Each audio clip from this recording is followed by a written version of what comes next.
மாதம் ஆன்மீக சுற்றுலா எஸ்ஆர்எம்பிஆர் குளோபல் ரயில்வேயின் காசி மற்றும் ஷீரடிக்கு புனித யாத்திரை, மருத்துவ வசதி, ஆரோக்கியமான சைவ உணவு, தங்குமிடம் அனைத்து வசதிகளுடன் முன்பதிவு செய்ய www.srmprrailways.com மற்றும் தொடர்பிற்கு 8008800800. செய்தியாளர் முகேஷும் இணைந்திருக்கிறார். முகேஷ், இந்த தண்டனை விவரங்கள், அதில் அபராத விவரங்கள் குறித்த கூடுதல் விவரங்கள் ஏதேனும் இருக்கா? அந்த தீர்ப்புடைய மற்ற சாராம்சங்கள் ஏதேனும் இருக்கா உங்ககிட்ட? தற்போது நிலையில நீங்கள் இதுவரை குறிப்பிட்ட விவரங்கள் மட்டும்தான் தற்போது வெளியாகி இருக்கிறது. ஏன்னா ஏற்கனவே இந்த தண்டனை எதன் அடிப்படையில் வழங்கப்பட்டது, எதன் அடிப்படையில் கீழமை நீதிமன்ற உத்தரவு ரத்து செய்யப்பட்டது என்பதை முழுமையான உத்தரவாக நேற்று முன்தினமே பிறப்பித்து விட்டார். இந்த தண்டனை விவரங்களை அறிவிப்பதற்காக தான் நீதிமன்றத்தில் இதுவரை ஆஜராக நீதிபதி உத்தரவிட்டிருந்தார். அதன்படி இருவரும் காலை 10 மணிக்கு முன்பாக நீதிமன்றத்தில் வந்திருந்தாலும் வழக்கு எடுக்கப்பட்ட பிறகு நீதிபதி முன்னே வர சொல்லியிருந்தார். பார்வையாளர்கள் பாடத்தில் அவர்கள் அமர்ந்திருந்தார்கள். அதன் பிறகு வழக்கு எடுக்கப்பட்ட பிறகு முன்னே வந்த இருவரும் தங்களுக்கு உடல்நிலை கருத்தில் கொள்ள வேண்டும், ஆரோக்கியத்தை கருத்தில் கொள்ள வேண்டும், அதே போல வயதை கருத்தில் கொள்ள வேண்டும் என்ற கோரிக்கை வைக்கப்பட்டது. தண்டனை வழங்கப்படுவதாக இருந்தால் குறைந்தபட்ச தண்டனை வழங்க வேண்டும் என்ற கோரிக்கை வைக்கப்பட்டது. அவர்கள் தரப்பில் ஆஜரான மூத்த வழக்கறிஞர் எல்லாரிடமும் இதே கோரிக்கை வலியுறுத்தி மருத்துவ அறிக்கைகள் இருவருக்கு சம்பந்தமாக மருத்துவ அறிக்கைகளை தாக்கல் செய்தார். அதையும் பதிவு செய்திருந்த நீதிபதி இந்த வழக்கில் இருவருக்கும் 3 ஆண்டு இருவருக்கும் 3 ஆண்டு சிறை தண்டனையும் தலா 50 லட்சம் ரூபாய் அபராதம் விதிப்பதாகவும், அபராத தொகையை செலுத்த தவறும் பட்சத்தில் கூடுதலாக 6 மாத சிறை தண்டனை அனுபவிக்க வேண்டும் என்று உத்தரவு பிறப்பித்திருக்கிறார். இந்த உத்தரவை பிறப்பித்த பிறகு தண்டனை குறைக்க வேண்டும் என்று இருவர் தரப்பிலும் கோரிக்கை வைக்கப்பட்டது. அதே நேரம் அந்த தண்டனை எடுத்து மேல்முறை செய்ய இருப்பதாகவும், அந்த மேல்முறை செய்ய அவகாசம் வழங்கி தண்டனையை நிறுத்தி வைக்க வேண்டும் என்றும் என்ஐஏ தரப்பில் கோரிக்கை வைக்கப்பட்டது. அதை ஏற்றுக்கொண்ட நீதிபதி 30 நாட்கள் இந்த தண்டனையை நிறுத்தி வைப்பதாகவும், 30 நாட்களுக்கு மேலும் தேவைப்பட்டால் 30 நாட்கள் நெருங்குகின்ற தருவாயில் நீதிமன்றத்தை நாடலாம் என்றும் அறிவுறுத்தியிருக்கிறார். எனவே இந்த இடைப்பட்ட 30 நாட்கள் கால அவகாசத்தில் உச்சநீதிமன்றத்தை அணுகி அவர்கள் மேல்முறை செய்வார்கள் என எதிர்பார்க்கப்படுகிறது.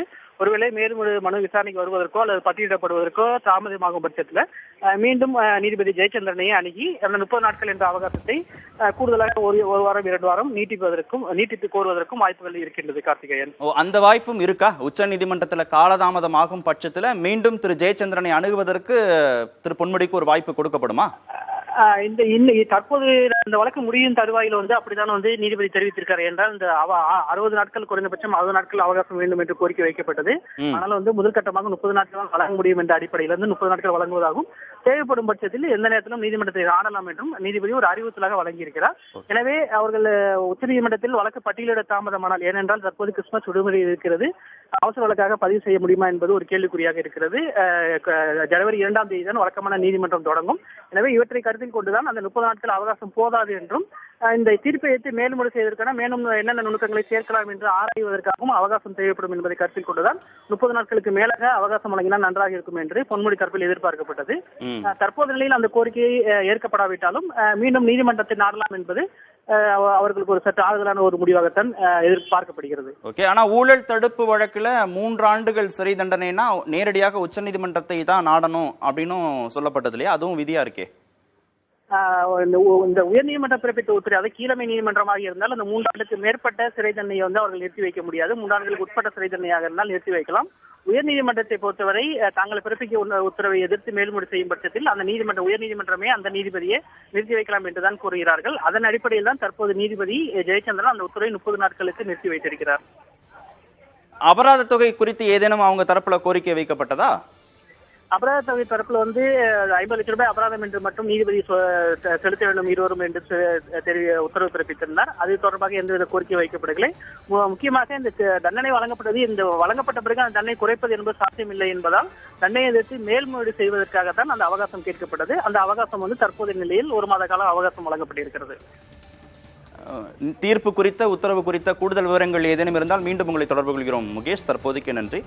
டிசம்பர் மாதம் ஆன்மீக சுற்றுலா எஸ்ஆர்எம்பிஆர் குளோபல் ரயில்வேயின் காசி மற்றும் ஷீரடிக்கு புனித யாத்திரை, மருத்துவ வசதி, ஆரோக்கியமான சைவ உணவு, தங்குமிடம் அனைத்து வசதிகளுடன் முன்பதிவு செய்ய www.srmprrailways.com மற்றும் தொடர்பிற்கு 8008800800.